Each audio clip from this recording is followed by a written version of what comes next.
watching NTC News, DeKalb County's only television news source.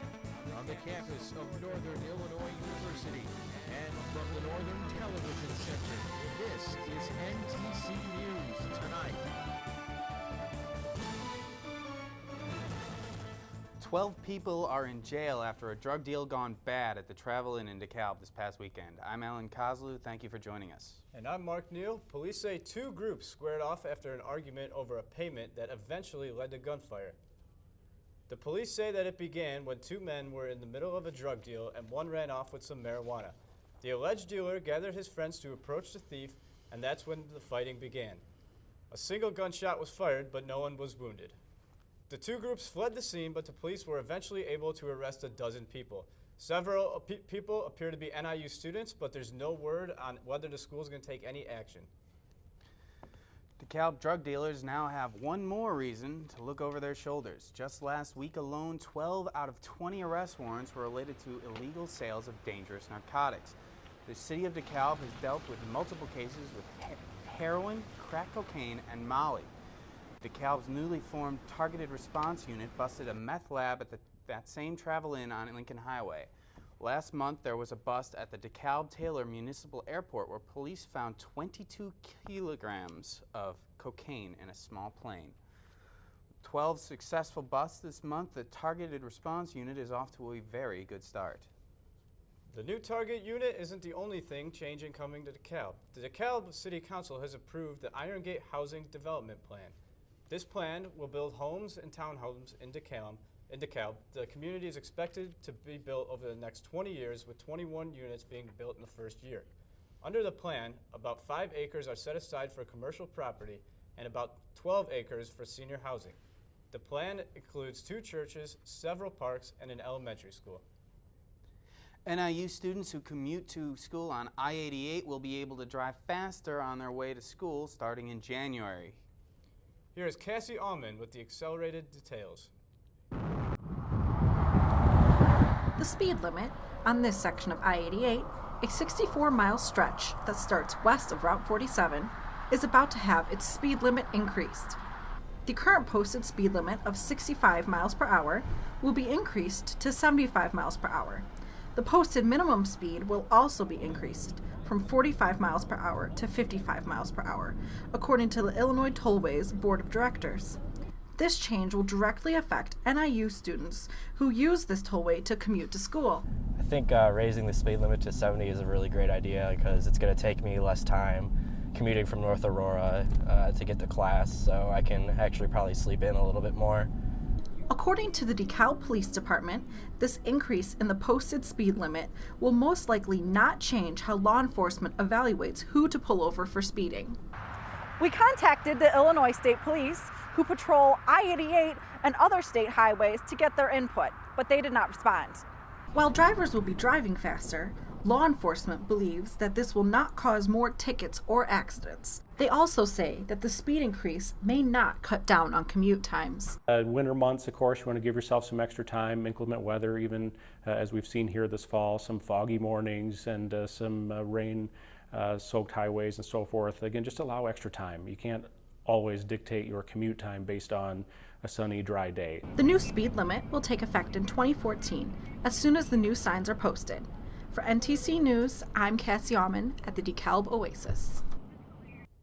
The tollway may increase speeds in other areas once construction is finished. A fresh set of owners are ready to take over at House Cafe. After longtime owner Jan Pasqualini decided not to renew the lease, 3 patrons stepped up and bought the business. New owners Anthony Solario, Lisa Cowley, and Corey Twombly signed a long-term lease on Wednesday. The new owners plan to keep the House Cafe name and continue to have live music. The trio also plan to expand the menu and reapply for a liquor license. Another Halloween passes and haunted houses in the area saw a lot of business. Let's take another look into why massive amounts of people pay to be scared. Brittany Merlot was at the basement of the dead haunted house in Aurora, and she has more on the science of fear. We are here now as people are lining up behind me to go to this haunted house. Now it is days after Halloween, and people still can't seem to get enough.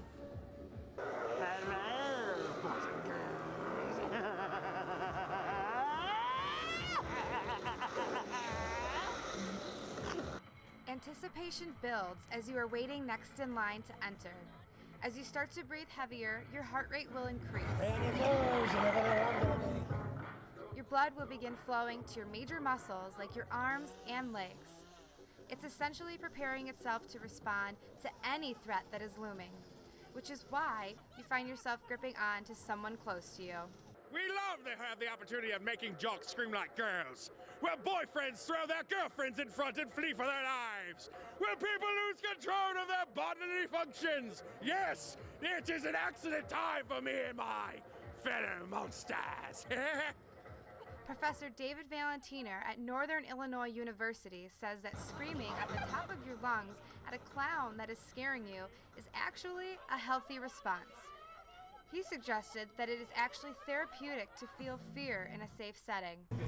People are actually hardwired to want to feel all the emotions in the human spectrum. So after you get scared at a haunted house, just remember to smile and be happy afterwards, a nice little concoction of positive and negative emotion. Valentiner also believes that positive emotions is the pleasure part of fear, and it is when the actual fear of fear is easily forgotten, leading to laughter. I was scared and excited, scared, but I'll be back. We'll be back. It was all right. I was scared. I was scared. The people here are reaping the benefits of being scared, so no wonder why there's still such a long line. I'm Brittany Merlot, NTC News in Aurora. Back to you. Geez, a lot of scary characters there at that haunted house. Well, people did seem to be like they were having a good time. Before we go any further, let's take a look at our weather. We've got Jodi Wright here. What are we looking at next week? Well, we're going to see a little bit of a warm up, but the rain is going to continue into the week. Let's take a look at our temperatures for tomorrow. Most of the area is going to be into the high 50s, staying around 60 degrees. Unfortunately, Rockford and us will be the lowest temp at 56 degrees, and we'll see rain widespread. Stay with us. You're watching NTC News Tonight.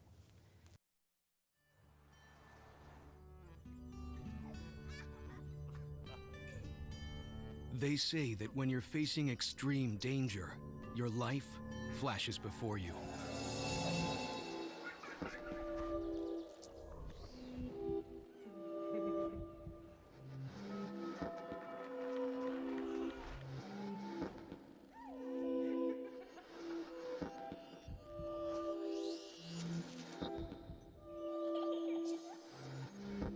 If you think that's sad, consider facing it before you even have enough life to flash before your eyes. Car crashes are a leading killer of children 1 to 13. Deaths and injuries can be prevented by using the right car seat. Visit safercar.gov/the-right-seat to know what is appropriate for each age and size.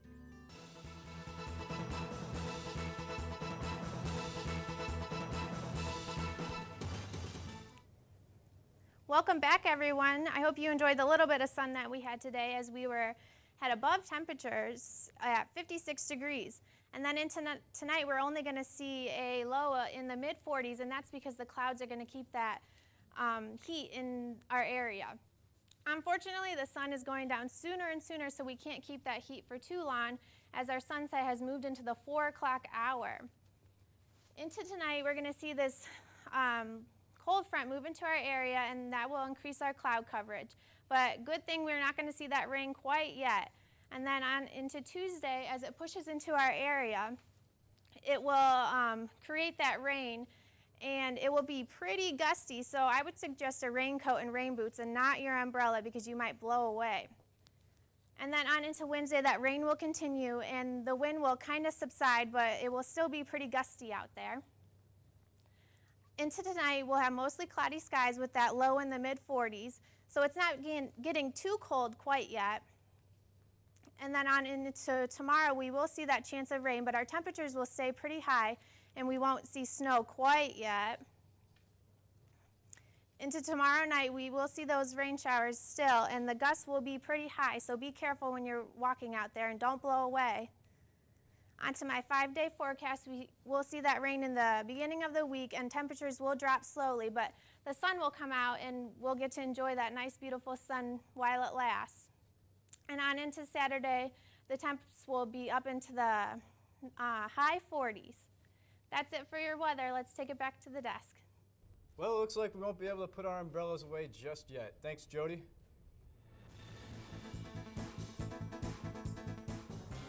Final farewells to an officer. And a Halloween prank goes wrong. These are today's state lines. A long line of mourners paid respects to a Central Illinois officer killed in a crash last week. Casey Kohlmeyer died along with his police dog. His car was hit by a suspected drunk driver on Interstate 55 near the city of Pontiac. A man has been charged with firing a paintball gun at people at an apparent Halloween prank. The prank went wrong when someone with a real gun fired back and injured the man's acquaintance. It happened in the Inglewood neighborhood on the city's south side. One person has been charged. Chicago's fire department is on pace to spend more than twice its overtime budget this year. WBEZ Radio reports that overtime could reach nearly $43 million, well above the $20 million budgeted by the mayor's office. The department says a lawsuit has stalled the training of new recruits, forcing them to assign overtime. A coalition of clergy members and faith leaders has sent a letter to the Illinois House members encouraging them to support gay marriage. The letter says allowing committed same-sex couples to marry is morally just. The Illinois General Assembly returns to Springfield this week, and supporters of gay marriage hope the House will take up the bill. And those are today's state lines. Suspects in last month's bloody mall siege appear in court. And in Egypt, a rocky start for an ousted president's trial. Here's what's happening in today's World Watch. The world watched helplessly as terrorists laid bloody siege to a Nairobi shopping mall. Today, the suspects appeared in a courtroom in Kenya. The attack lasted 4 days before Kenyan security forces moved in. 67 people were killed. The Somali terror group Al-Shabaab has claimed responsibility for the bloodbath. The trial of ousted Egyptian President Mohamed Morsi on charges of inciting violence got off to a bumpy start today. The judge abruptly adjourned proceedings after Morsi and his co-defendants began chanting that the trial was illegitimate. Also, an Egyptian newspaper released a video of Morsi calling himself the victim of a malicious coup. BlackBerry has announced it's abandoning its plans to sell the company. Instead, its majority shareholder, Fairfax Financial, says it will invest $1 billion in the Canadian smartphone company. BlackBerry's chief executive officer is also stepping down. Your kids probably haven't even finished off their Halloween candy yet, but Halloween shopping deals are already up for grabs. Walmart is kicking off its Black Friday events early. The company says sales typically reserved for Black Friday and Cyber Monday are already being featured in an online sales event. And Amazon has launched its own Black Friday deal store. And that's today's World Watch.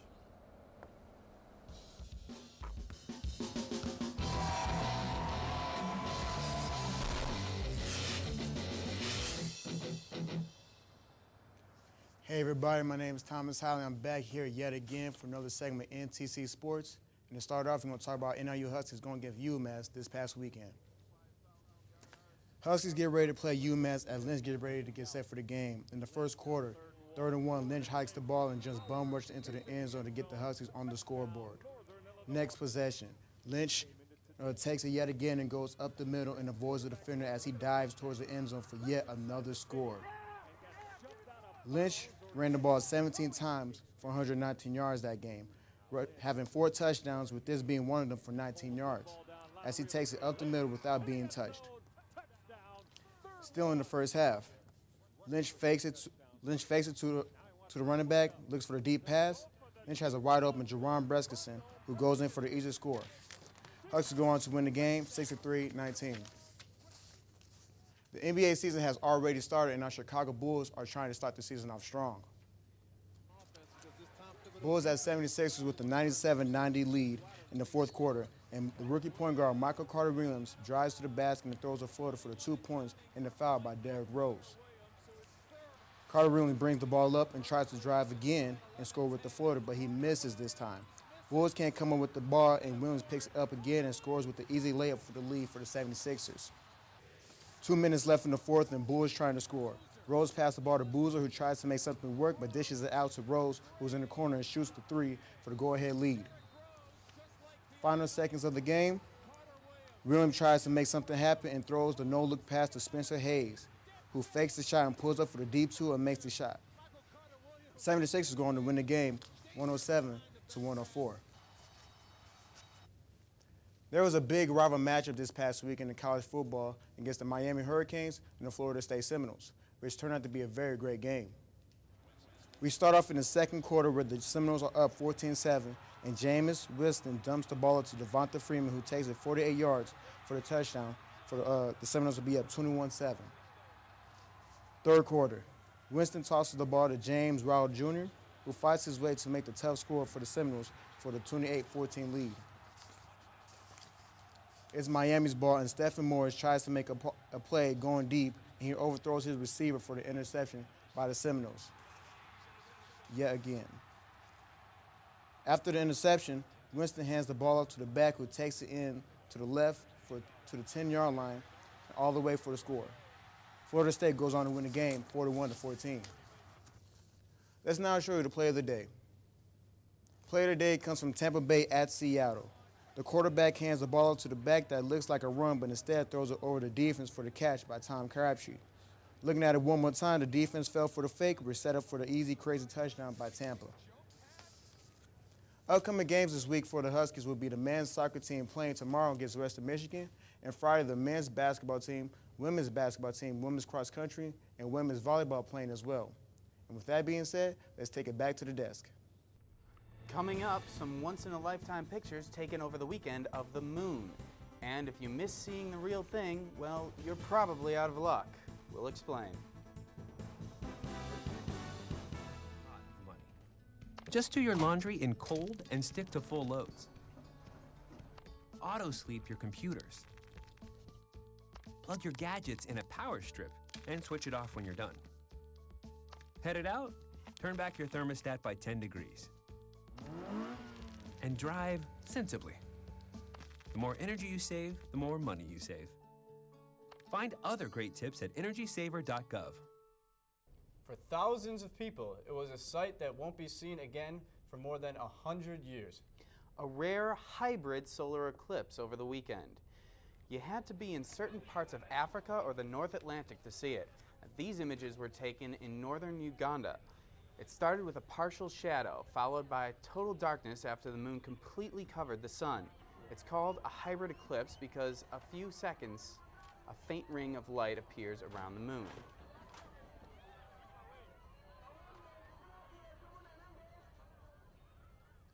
Well, it's too bad we couldn't see that here in DeKalb. Definitely. NTC News Tonight is produced and directed by students here at Northern Illinois University. Thank you for joining us this Monday evening. Enjoy the rest of your night. We'll see you at the same time Wednesday. Thanks for watching, and don't forget to like us on Facebook. Good night, everyone.